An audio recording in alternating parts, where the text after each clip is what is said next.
This is Barbara Elistad with Mesquite Citizen Journal, and we are here with Stephen Lisk, who is running for Mesquite City Council in the primary. Steve, why don't you tell us, can I call you Steve or Stephen? I prefer Stephen, but Stephen? Okay. Either one's fine. Tell us a little bit about yourself. Okay. I moved here to Mesquite in 2012. And since then, I've been working at the Public Defender's Office as an attorney. In Las Vegas, In right? Las Vegas, correct. And so I make that commute every day. The reason is I moved out from South Carolina. My wife was already here, and she talked about this lovely little community that she had fallen in love with. I didn't know what I was getting myself into until I got here. And it is just everything that she said it was. I love living here, and we have no plans to live in Las Vegas, despite the fact that I work there. It has been interesting to kind of see the small town grow, even in the last 8 years. As it's grown, and then especially when my daughter was born in 2015, we started to get a lot more involved in city politics and what was going on in the city, where there are some areas that we really saw the need to improve. And that was when I started to really take an interest in potentially running. And when we decided to run, when I decided to run with my wife's blessing, this was the right time for us, and this was the right time for the city, and we felt that we could really do a lot of positive things going forward for the community as a whole. Okay.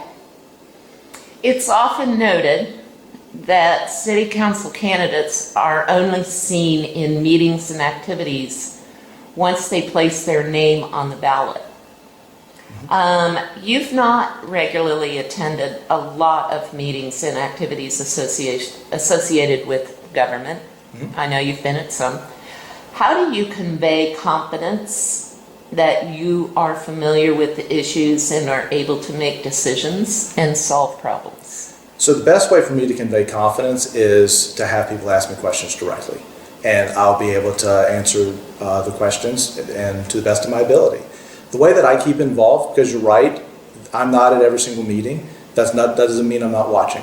It doesn't mean I'm not paying attention to the minutes, not paying attention to the agenda, not talking to different council people as well as different members of the community about the issues that are going on. So I'm very caught up on everything that's going on with our community.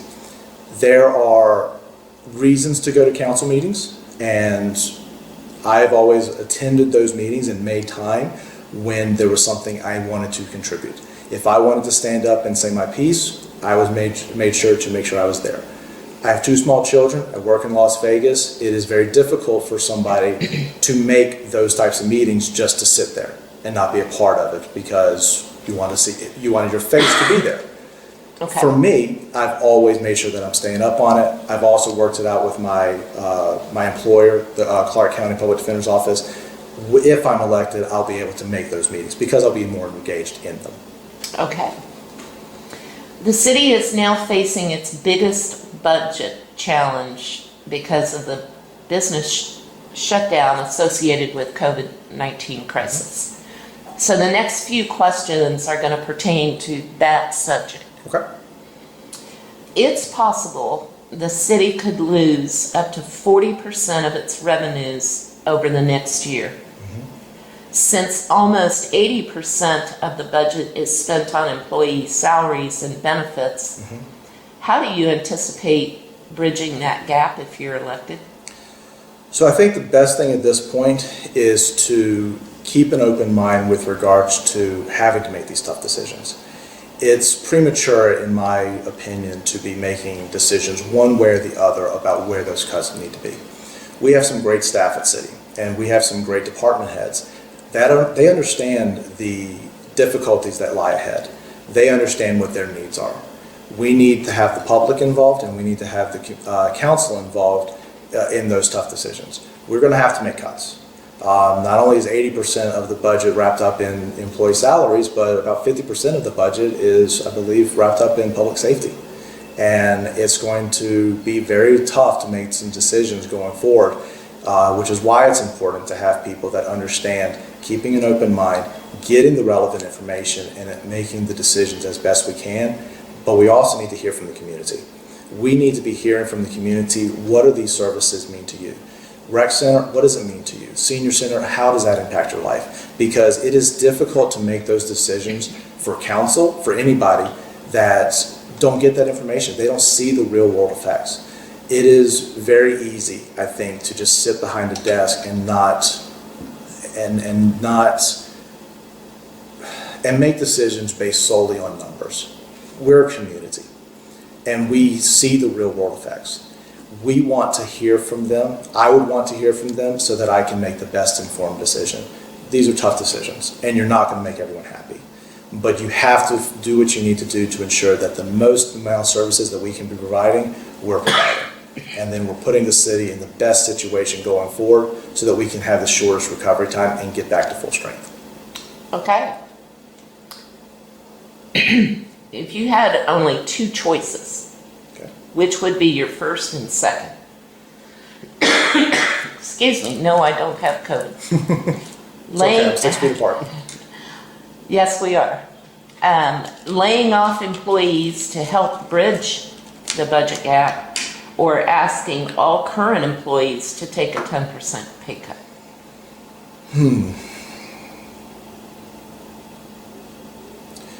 Given those only two choices, I think that I would prefer first to furlough 10% to keep as many employees employed as possible. Because, and we're dealing with that from the county aspect as well.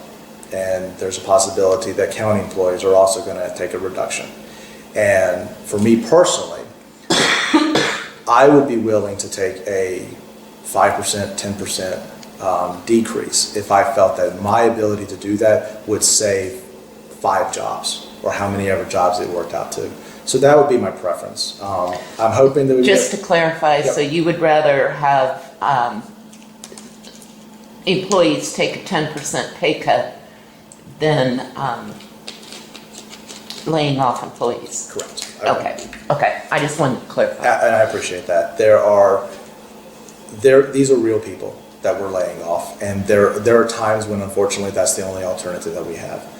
But whenever there is an alternative that allows for those employees to remain, to have their jobs, and it requires some sacrifices on the other end, I think that that's something that, for me personally, I would be willing to do. And it's a situation that I find myself currently in, and I feel comfortable saying that I would much prefer taking a 5 to 10% cut in my pay to ensure that another employee was able to have that job so that they can continue to provide for their family, even at a 80% or 90%.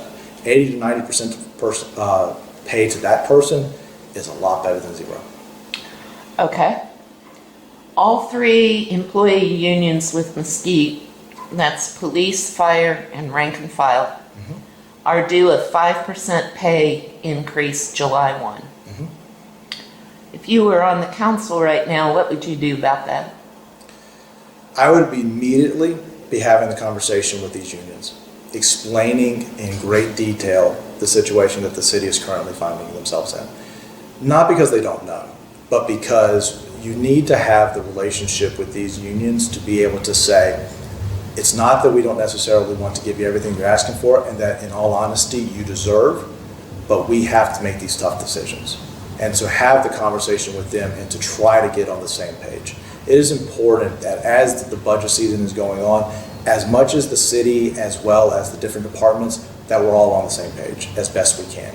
There's going to be some tough decisions and not everyone's going to be happy, but that would be the aspect that I would take. Trying to have those conversations early on to try to explain where the city is coming from and asking and working with them to try to find the best possible resolution. Okay. The 4 area schools, the 2 elementary schools, the middle school and high school, have been receiving a portion of the cannabis sales tax that the city collects Yes. each year. Are you in favor of keeping that going or cutting it altogether? So, I have been representative of CAP for the last 3 years, and I have been very involved Explain in that. CAB. Oh, thank you. Community Educational Advisory Board. Okay. And what CAP does is they act as a liaison between the schools and the community, as well as between the schools and council. Okay. So The biggest issue that CAB is known for is the distribution of recreational marijuana funds, which has been, there's been 3 allotments, each one being about $60,000 across the 4 schools. So last fall, we actually changed our policy, and it was something that I was very in favor of because of what it allowed for us to do. What it allowed for us to do from a CAB perspective is no longer was it just going to be council writes a resolution saying that they're giving the schools $60,000. It was going to be more along the lines of the schools presenting statement of intents to council through CAB and advocating for what they were trying to use the money for. And then the way that the policy works now is that it opens up the most flexibility as well as the most opportunities.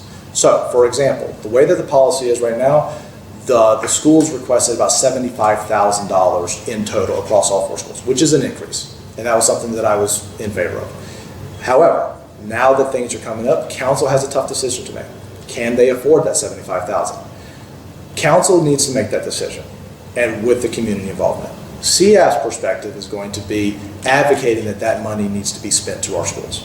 So from a CAB representative, that is my focus, but I also wanted to build in that flexibility for council.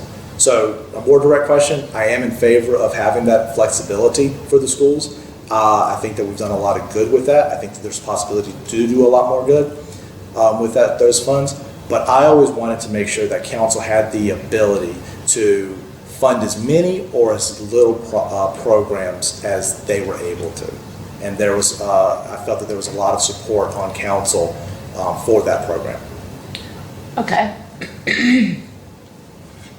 So overall, what are your top 3 revenue priorities and your top 3 expense priorities for the 2020 and 2021 budget? Okay.